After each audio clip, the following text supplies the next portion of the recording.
జై శ్రీరామ్. 2025 ఢిల్లీ ఎలక్షన్స్లో బీజేపీ గెలుస్తుందని చెప్పడం జరిగింది. అది ఫిబ్రవరి 8వ తారీఖున ప్రూవ్ అయింది.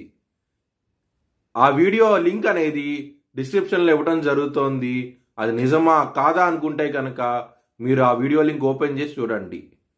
2022 నుంచి 2025 ఫిబ్రవరి వరకు మొత్తం 16 ప్రొడిక్షన్స్ అనేవి ప్రూవన్ అయ్యాయి. దానికి సంబంధించిన వీడియో లింక్స్ అనేవి కింద డిస్క్రిప్షన్లో ఇవ్వడం జరుగుతోంది.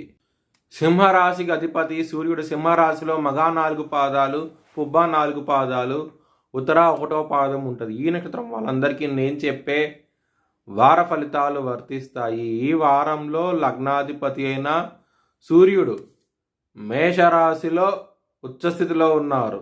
దాని మూలంగా పేరు ప్రశ్నలు అధికంగా ఉంటాయి. మనీ పరంగా ఇంప్రూవ్మెంట్స్ అంటూ కనబడతాయి. కెరియర్ పరంగా ఇంప్రూవ్మెంట్స్ అంటూ ఉండబోతున్నాయి. దశమ స్థానంలో గురువు ఉన్నారు కాబట్టి మీ కెరియర్ పరంగా ఎక్సలెంట్ డెవలప్మెంట్స్ అంటూ ఉంటాయి.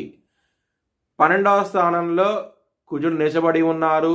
ఖర్చులు అధికంగా ఉంటాయి. డబ్బు మాత్రం మీరు కుటుంబ సభ్యులకు ఇవ్వకండి. మోసపోయే అవకాశాలు ఎక్కువగా ఉన్నాయి. కొంచెం జాగ్రత్తగా ఉండండి. అష్టమ శని నడుస్తోంది.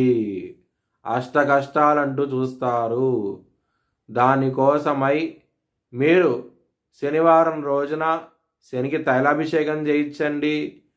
తెలిసిన బ్రాహ్మణుడికి నల్ల నువ్వులు దానం చేయండి. చాలా చాలా మంచి ఫలితాలంటూ ఉంటాయి. అష్టమ శని ముఖ్యంగా మ్యారేజ్ పరంగా ఇబ్బందులు తీసుకొచ్చే అవకాశం ఎక్కువగా ఉన్నది. మీరు చాలా జాగ్రత్తగా ఉండాల్సిన అవసరం ఎక్కువగా ఉన్నది. కాబట్టి మీరు హనుమాన్ చాలీసా పారాయణం చేస్తే కనుక చాలా చాలా మంచి ఫలితాలంటూ ఉంటాయి. దగ్గర దాకా సంబంధాలు వచ్చి వెనక్కి వెళ్ళిపోవడం జరుగుతుంది. ఈ వారంలో ఎవరికైతే వివాహం కోసం ట్రై చేస్తున్నారో, ఎవరికైతే వివాహం అయిందో గొడవలు అయ్యే అవకాశాలు ఎక్కువగా ఉన్నాయి. ముఖ్యంగా 3వ వ్యక్తి మూలం గొడవలు అంటూ ఎక్కువగా ఉంటాయి. ఎవరైనా సరే జాబ్ చేంజ్ అవ్వాలనుకుంటే కనుక ఈ వారం అనేది చాలా అనుకూలంగా ఉండబోతోంది. ఎవరికైనా సరే అప్పు ఇస్తే కనుక శత్రుత్వం కొని తెచ్చుకునే వాళ్ళు అవుతారు. జాగ్రత్తగా ఉండండి. బుధుడు నిలబడి ఉన్నారు. దాని మూలంగా బిజినెస్ పరంగా పెట్టుబడి అనేది తగ్గించి పెట్టుకోండి. ఇబ్బంది పడే అవకాశం ఎక్కువగా ఉన్నది. ముఖ్యంగా 3వ వ్యక్తి మూలంగా బిజినెస్ పరంగా గొడవలు అయ్యే అవకాశాలు కూడా ఎక్కువగా ఉన్నాయి. మీ భవిష్యత్ వివరాల కోసమై హెచ్ఎల్ఎన్ జ్యోతిష్యాలయాన్ని సంప్రదించండి.